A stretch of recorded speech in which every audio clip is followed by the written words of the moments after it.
joined in the studio at the moment by three representatives from Chanua Health. We're joined by Naomi Wasambili, Regina Sanders and Sarah Burns.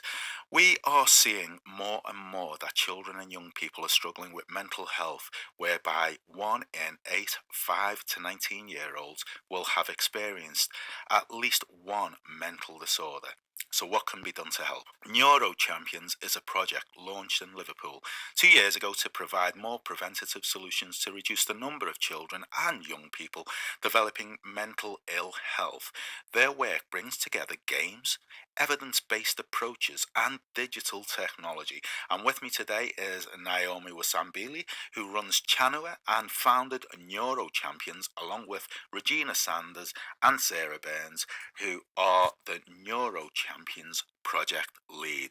Ladies, welcome to BBC Radio Merseyside's Upfront programme. Thank you for having us. It's great to be here. Would you like to introduce yourselves and your roles and what you actually do? So maybe Naomi, we'll start with you. I'm Naomi, so I co-founded an organisation called Chanua with Megan Charles, and we run a range of different projects, mainly focused around mental health and technology, which Neuro Champions is one of them. But I also do research in children and young people's mental health and digital technology as well. So got a lot of interest in thinking about how we support young people's mind. Regina.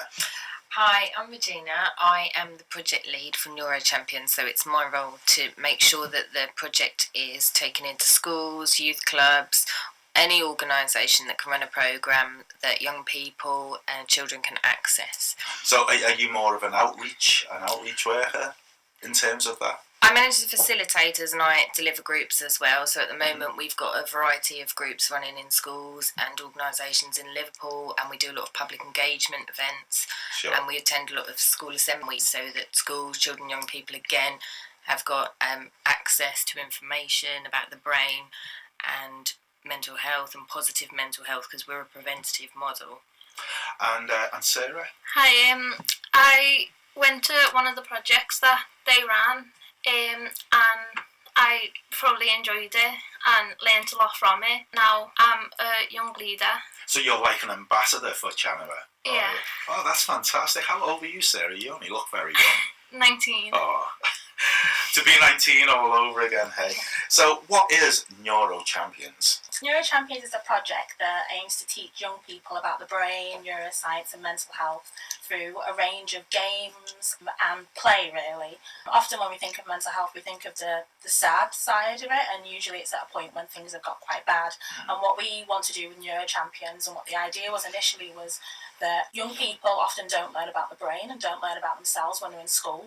You know, it's our driving force, it's what keeps us alive, but also it's changing and transforming quite a lot. Now, is there a need for that anyway, Naomi, for young people to learn about the brain? When you say young, how young are we talking here?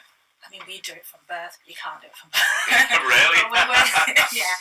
We're currently working with primary schools and secondary schools, so right. you know, all the way from 8-year-olds. And actually, the report that was just out last week actually went as young as young people who were 2. So it was looking at young people who range from the age of 2 to 19, and looking at their mental health and well-being. Can you actually spot signs, Regina, from that age of people who are going to develop maybe future? I think it's impossible to sort of predict who is and who isn't going to be affected by negative mental health, but what we focus on is providing young people and children with access to information about the brain, so they've got ownership of it and they know exactly what's happening to them. They're like fight or flight mode. We've produced loads of videos on our YouTube channel, and they can access that outside the programme with their friends, and eventually, once they've completed the programme, they'll be in a position to support their peers as they grow up. And as they grow through life, they've got that information. So if they can, at the moment, we're running a programme in a primary school, an Anfield Road Primary, with the most enthusiastic group of children. And they just absolutely love it. They completely taken on all the information about the brain. They're going away, they're looking at the YouTube channel, and as they get older, as they become teenagers and young adults, they can share that information. They're going to know exactly what's happening to them at what point. Sure. And it can prevent reaching crisis point. There's actually, I need some help, I need some intervention, or my friend is really struggling. So they can recognise it from a much earlier stage.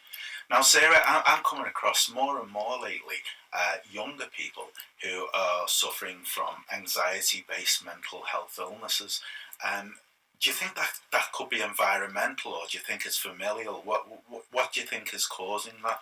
And have you come across a similar? So I think it's more like the pressures that like schools and stuff put on you for like exams, because I found like when I was doing exams, like a lot of my peers were getting quite anxious and having like panic attacks just because of the pressure that would like they were told because of like the grades that they need for the exams and stuff. But is that just because of the level of grading that they need to pass a certain thing to go on to do other things? Yeah, so like when I got told I couldn't do courses and stuff like that if I didn't get certain grades, and everyone has like aspirations. Sure. So then I feel like it puts it down, and if you can't do what you originally planned to do. I get that. Yeah, I get that. So how can people get involved with Chanua Health? So we've got different ways that you can contact us at Chanua, also the Neuro Champions Project. We've got a website, so you can go to neurochampions.com, where you'll get all the different ways of contacting us. We're also on all the social media channels, so we try to share different messages and think about different ways we can access young people. That might be through animations or videos, it might be through virtual reality, so we're developing a game at the moment. So